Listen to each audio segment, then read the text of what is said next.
this many times. It's come up again. What is the surest way to do? Otunfo, or what should we do? My lecturer at the University of Ghana, Professor Herita Bensa Bunsu, now a Supreme Court judge, says that it is not by accident, or it was for good reason, that God in creating us gave us the mouth and the tongue so that we can communicate. And that when we fail as human beings to communicate with each other, conflict is inevitable.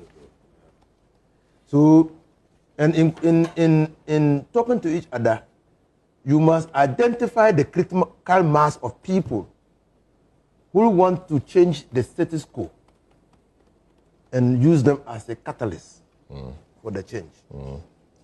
It's totally unreasonable and unacceptable to continue to have ethnic conflicts in the northern parts of this country, and particularly in BAWKU. Long before the conflict erupted, Kusasis were marrying Mamprusis. Mamprusis were marrying Kusasis. Our majority leader is a product of that relationship. Today, I don't know whether he will be accepted totally or completely as a Kusasi, or whether he will be accepted as a Mamprusi. So he's found in between. Probably that's why they went and burnt his house. Now, so we need to look at the issue dispassionately. And dispassionately we must as a people. This issue is not our creation. This issue is part of the colonial legacies. It's not our creation. The Kusasis are acephalous, just like the Konkombes are acephalous. They did not have a centralized system of governance, local administration. They didn't have. And so, when Lord Lugard came to make administration, the cost of administration easier for the British government, he decided to experiment his indirect rule, ruling the areas through the institution of chieftaincy. So the Fafares had no chieftaincy. So now the BAWKU was a creation of the British government. And that's why for a very long time, the BAWKU was installed. Not that the Nigerians the Mamprusis had conquered. Yes. No. It was just hierarchical to ensure that the British administration gets things through the chiefs.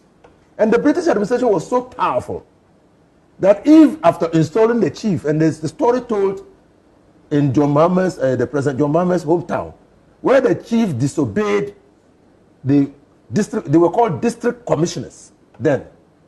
He was subjected to caning publicly. The chief was subjected to caning publicly. And so now, so many, and so this system entrenched itself.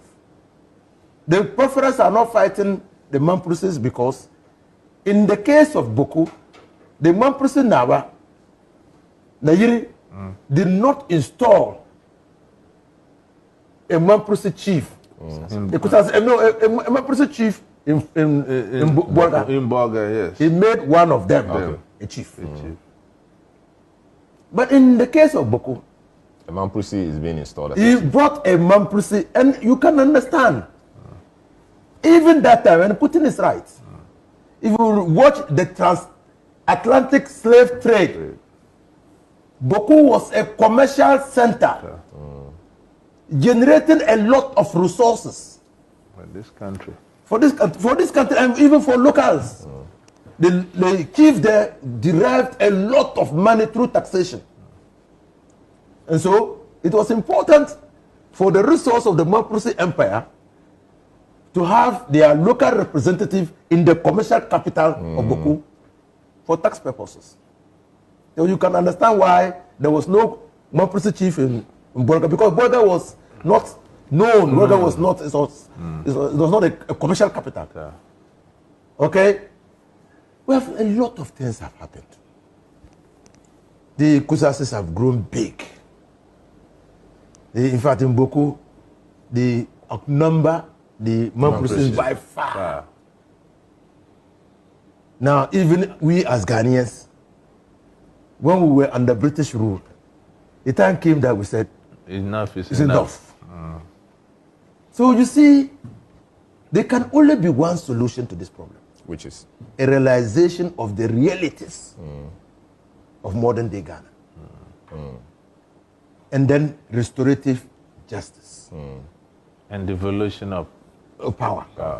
So that's what the Otumfuo should be looking at.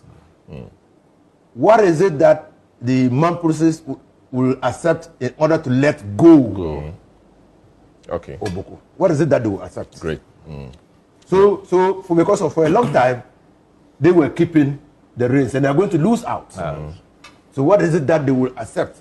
To compensate them for letting go. so that's the super. opportunity cost. Interesting points raised by both. Haruna, what's your